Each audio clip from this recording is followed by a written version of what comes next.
Assalamualaikum warahmatullahi wabarakatuh. Alhamdulillah kita kembali bertemu ananda sekalian melalui channel ini untuk melanjutkan kuliah kita. Pada kesempatan ini insyaallah kita akan kembali melanjutkan kuliah kita, yaitu sejarah perkembangan hadis. Pada kesempatan ini tentu saya akan memberikan materi, tidak akan secara lengkap detail, tapi saya hanya ingin mengantar ananda sekalian untuk mengenal bagaimana sejarah perkembangan hadis ini. Ananda sekalian, perkembangan dari hadis ini sebagai salah satu dasar dalam agama kita, salah satu sumber hukum dalam agama kita itu memiliki beberapa fase. Yang pertama tentu kita mulai dengan masa Nabi Muhammad SAW yang dimulai pada tahun 610 sampai 632 Masehi.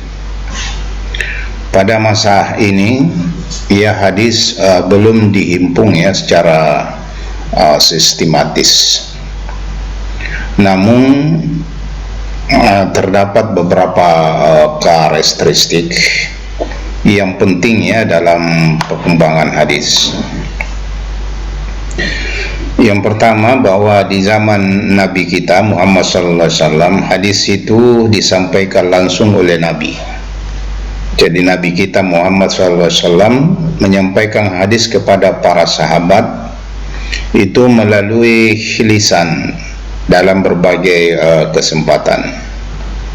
Seperti misalnya ketika beliau khutbah, ketika melakukan pengajaran, dan ketika terjadi interaksi sehari-hari dalam kehidupan beliau dengan para sahabat. Kemudian praktik dan teladan Nabi. Jadi selain perkataan atau perilaku Rasulullah SAW, ketetapan Nabi juga itu menjadi sumber hukum, yaitu berupa praktik atau contoh yang diberikan oleh Rasulullah SAW. Ini biasa disebut hadis fi'liyah. Kemudian pada zaman ini ada pelarangan penulisan hadis pada masa awal. Jadi pada awalnya ini Nabi melarang penulisan hadis maksudnya agar tidak bercampur dengan Al-Quran. Sebagaimana beliau katakan, janganlah kalian menulis dariku selain Al-Quran, dan barang siapa telah menulis dariku selain Al-Quran maka hendaknya ia menghapusnya. Hadis ini disampaikan oleh hadis riwayat Muslim.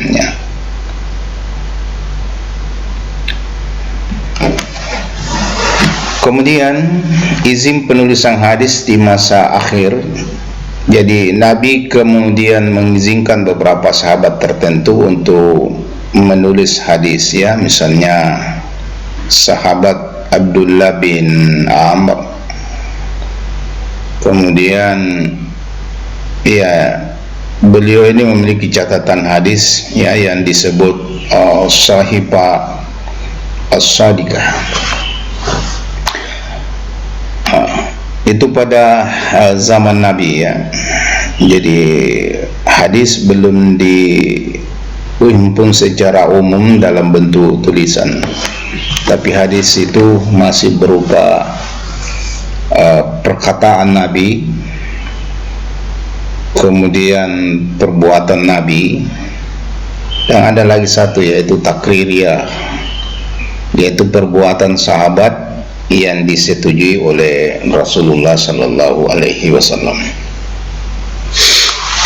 Kemudian setelah beliau meninggal, yaitu pada masa sahabat, pada tahun 632 sampai 661 Masehi, Setelah wafatnya Nabi, para sahabat menjadi perawi utama hadis, ya.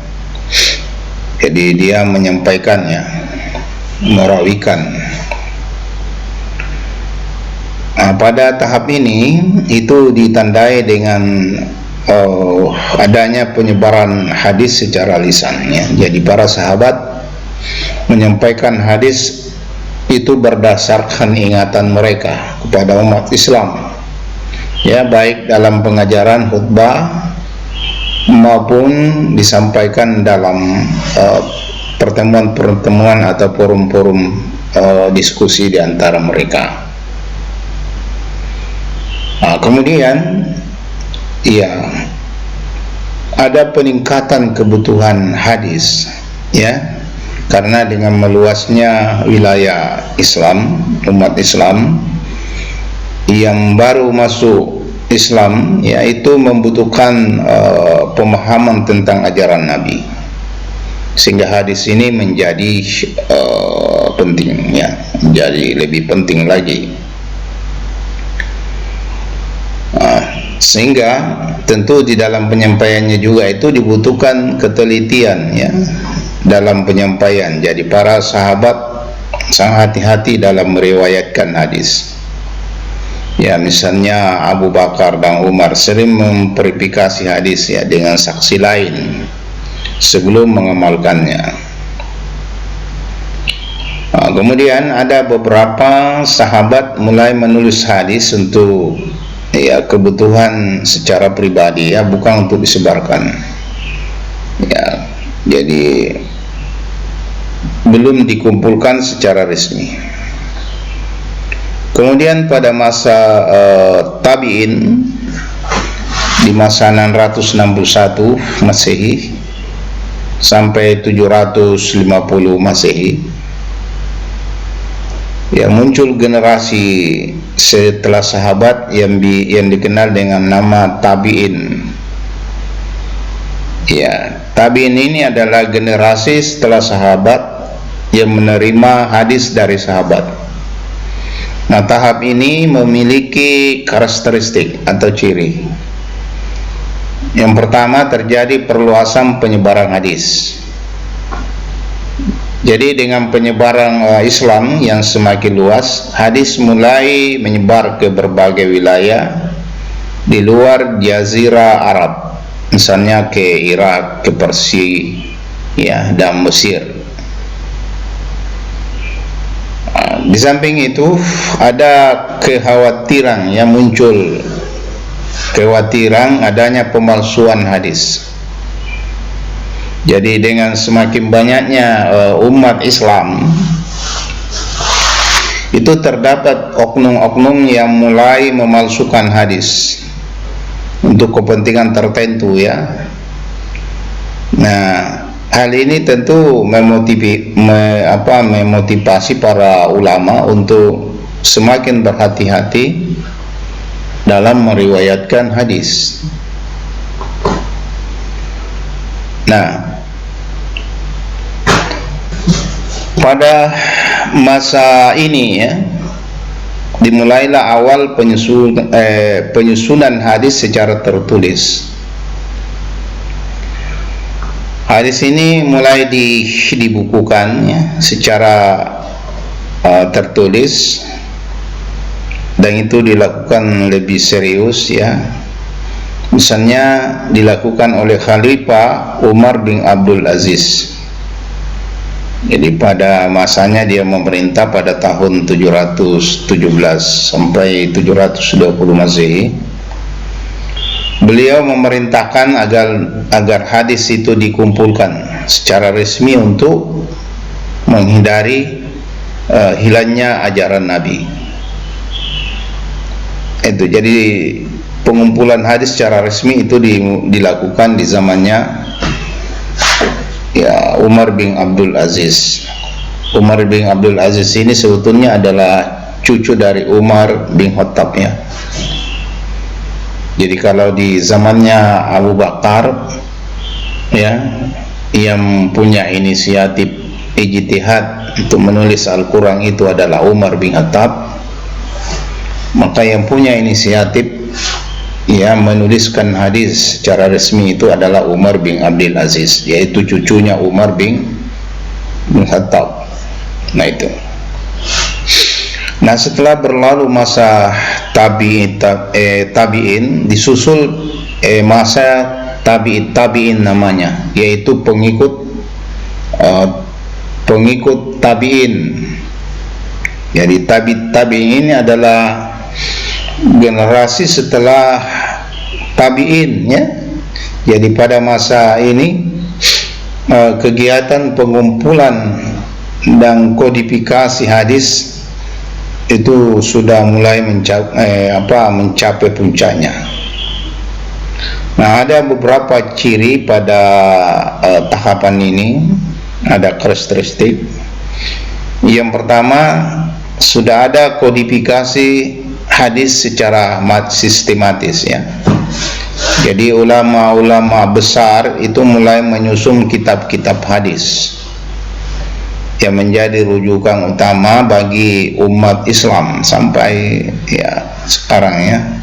Misalnya Imam Malik itu menulis Al-Muwatta.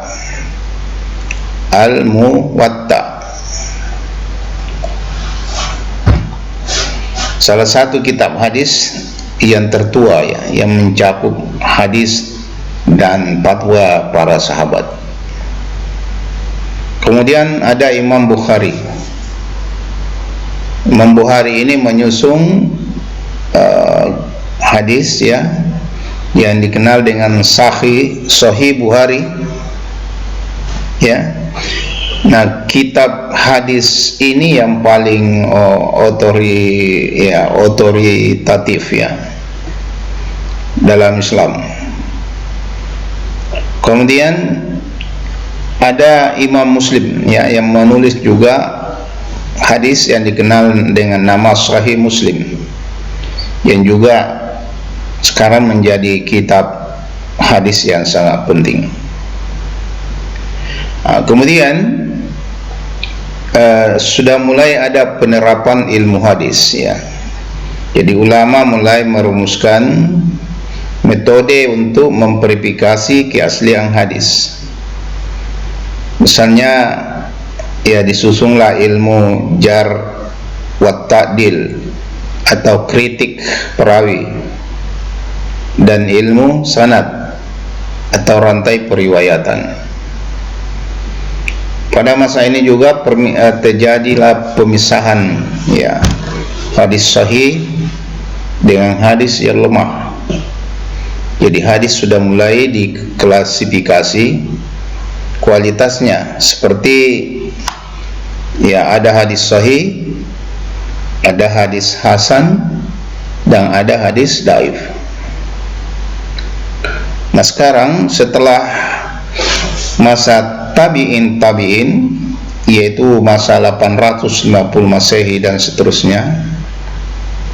Nah, pada tahap ini ditandai dengan perkembangan lebih lanjut dalam ilmu hadis, ya. Apa yang terjadi pada masa setelah tabi'in? Terjadi kodifikasi hadis secara lengkap. Jadi ulama terus menyusun kitab-kitab hadis, ya, kitab-kitab hadis tambahan, ya, seperti Sunan oleh Abu Daud, ya, Tirmizi